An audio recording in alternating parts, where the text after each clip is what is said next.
Bonjour et bienvenue sur la chaîne des Fous de Normandie. Aujourd'hui, on va parler du bulletin épidémiologique de Santé publique France, dont vous trouverez le lien dans la description de cette vidéo, comme d'habitude, bien évidemment. Nous sommes en page 39 et 40 de ce bulletin précis, qui parle un petit peu de la santé mentale. Alors, santé mentale, on en a très peu entendu parler, jusqu'à cette histoire d'après le premier confinement, où ça a un petit peu augmenté. Et puis là, depuis ce nouveau confinement, on commence un petit peu à en entendre un peu plus parler. Et c'est une bonne idée, parce qu'en fait, on va juste mettre le contexte en place. Selon l'OMS, la dépression, c'est le premier vecteur d'handicap au monde. Voilà, d'incapacité. Donc c'est pas un détail. Et ça, c'est juste la dépression. La dépression, c'est pas toute la santé mentale. C'est bien plus large que ça, la santé mentale, d'accord? Il y a les troubles anxieux, il y a les troubles bipolaires, il y a la schizophrénie, il y a tout ce que vous voulez, d'accord? Mais juste la dépression seule, c'est la première cause d'incapacité au monde. Voilà, c'est vraiment tout sauf un détail, d'accord? Et pourtant, vous entendez beaucoup plus parler de plein d'autres choses que ça. De plein d'autres choses que ça. Alors en ce moment du Covid, on n'en parle même pas. Mais même en général, c'est-à-dire en situation calme où il n'y a pas une épidémie qui fait peur à tout le monde, on entend très peu parler. C'est dommage que c'est vraiment tout sauf un détail. Bon. Et donc là, ce qui se passe en France, je vous avais déjà fait une vidéo sur les États-Unis où on avait vu lors du premier confinement une augmentation extrêmement importante de la dépression, une multiplication par 2 de la dépression pendant le confinement. Et bien en fait, on pouvait se demander un petit peu ce qui se passait en France. Et alors, ce bulletin épidémiologique, il est intéressant parce que il montre que depuis cette nouvelle perspective et ce nouveau confinement, eh bien, il y a une augmentation significative de la dépression. Alors, tout le monde est touché par ça, mais en particulier, évidemment, je dis évidemment parce que c'était parfaitement prévisible, d'accord ?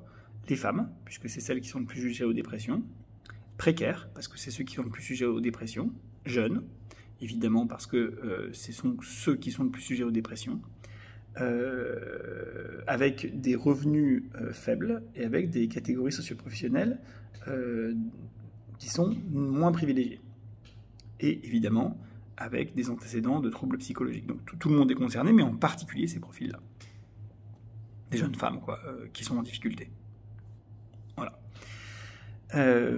Alors quand on leur demande un petit peu ce qui est le plus vecteur de cette majoration de la symptomatologie dépressive, ce qui selon elles leur pèse ce qui selon eux en général, mais elles en particulier leur pèse le plus, eh bien, donc on a ce tableau-là. Alors sur ce tableau-là, vous avez ce qui a été retenu comme étant statistiquement significatif, avec un certain nombre d'étoiles. Une étoile, c'est un petit p inférieur à 0,05, c'est-à-dire que c'est correct. 2 étoiles, c'est un petit p inférieur à 0,01, donc ça, c'est un bon niveau, un bon seuil de significativité statistique. Et puis 3 étoiles, c'est vraiment un excellent seuil de significativité statistique, c'est 0,0001. D'accord ?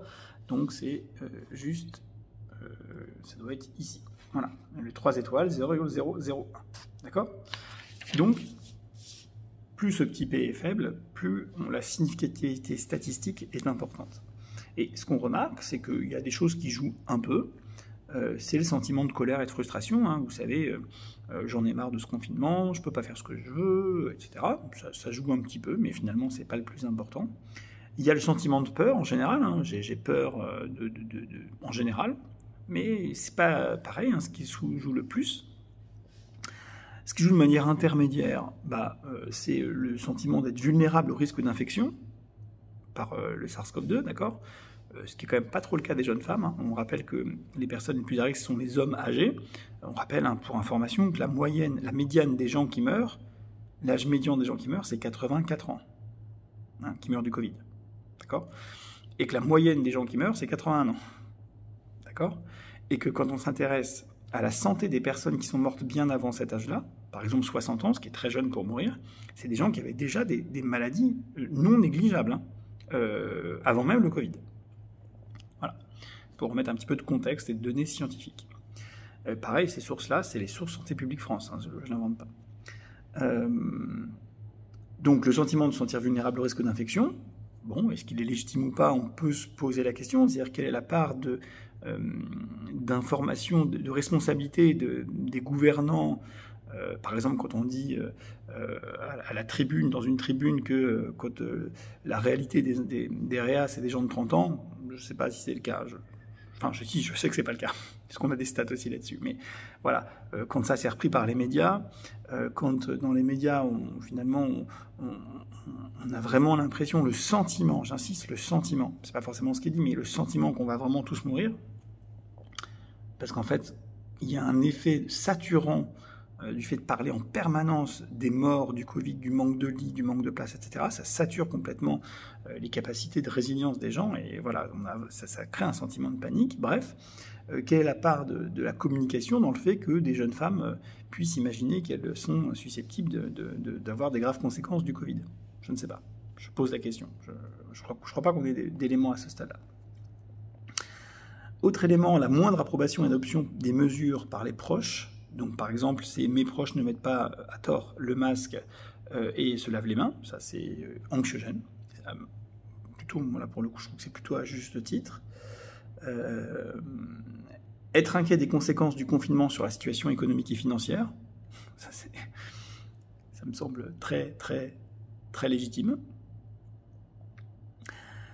Et dernier point, mais celui-là il a 3 étoiles. Donc celui-là, il a un petit P très très très très significatif. Et donc c'est celui qui ressort le plus dans cette enquête, et de loin. Sentiment d'isolement et de solitude.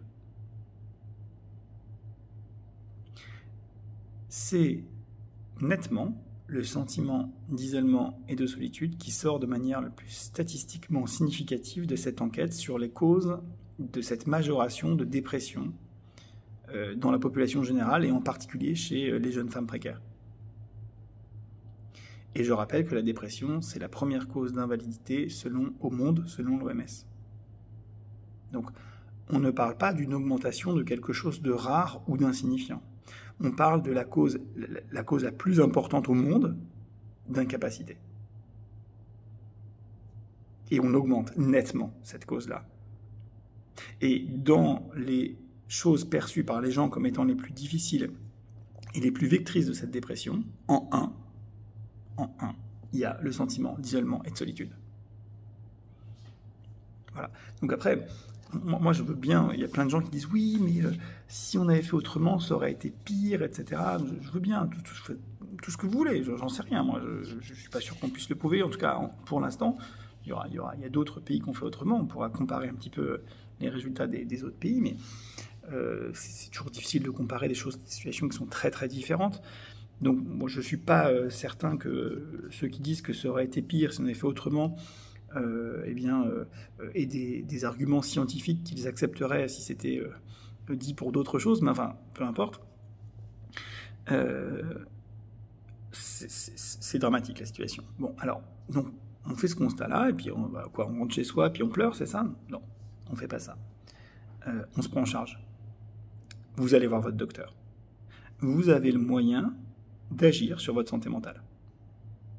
Vous pouvez le faire, et ça fonctionne très bien. C'est-à-dire que, en particulier, là on parle de la dépression, mais je parle aussi des troubles anxieux, mais même des troubles bipolaires, du TDAH, etc. On a, en psychiatrie, en médecine en général, d'excellents résultats. D'excellents résultats. On n'a pas du tout à avoir honte de la taille d'effet de nos traitements, du tout.